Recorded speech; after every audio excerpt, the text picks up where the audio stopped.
പ്രിയമുള്ളവരെ, ഞാൻ ഹരീഷ് ആർ നമ്പൂതിരിപ്പാട് നമ്മുടെ നാടിനെ വീണ്ടും നടുക്കുന്ന മഹാദുരന്തം വയനാട്ടിൽ നടന്നിരിക്കുകയാണല്ലോ. ഒരു കഥ കേൾക്കൂ. മലവെള്ളത്തെ സൂക്ഷിക്കൂ.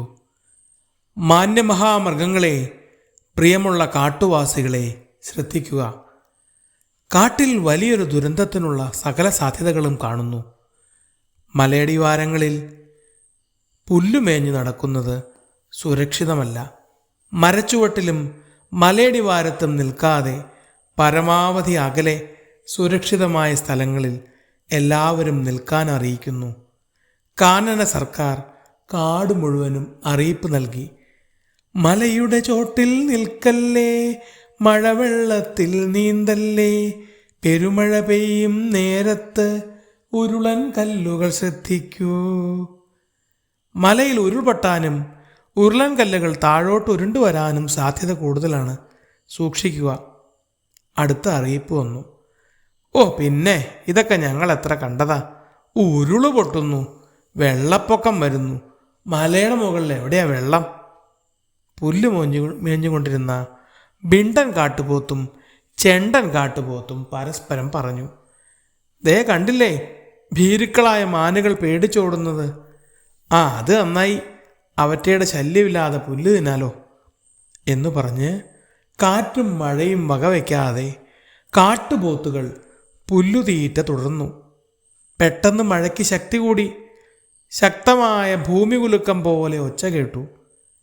ഉരുളൻ കല്ലുകൾ മുകളിൽ നിന്ന് അപ്രതീക്ഷിതമായി വലിയ ശക്തിയിൽ ഉരുണ്ടുവന്നു. ഒപ്പം വെള്ളം കുത്തിയൊലിച്ച് പുൽമേടിനെ മൂടിക്കൊണ്ട് താഴോട്ടെത്തി. അഹങ്കാരികളായ കാട്ടുപോത്തുകൾ ഭയന്നോടി.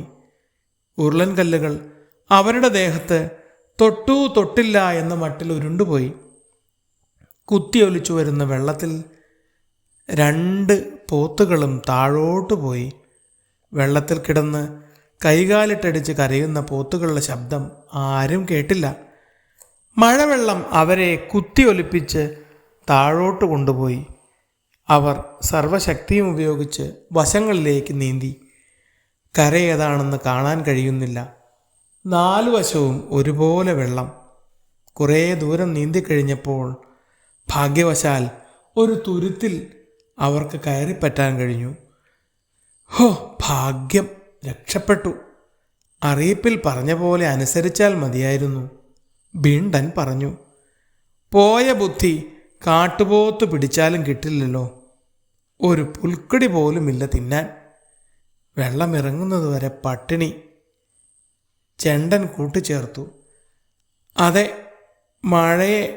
മലവെള്ളത്തെ കുറച്ച് കണ്ടത് അബദ്ധമായി. ഇനി വല്ല വാഴത്തണ്ടോ ഇലയോ ഒഴുകി വരുന്നുണ്ടോ എന്ന് നോക്കാം, ബിണ്ടൻ പറഞ്ഞു. അപ്പോഴും മഴവെള്ളം കുത്തിയൊലിച്ചു വരുന്നുണ്ടായിരുന്നു.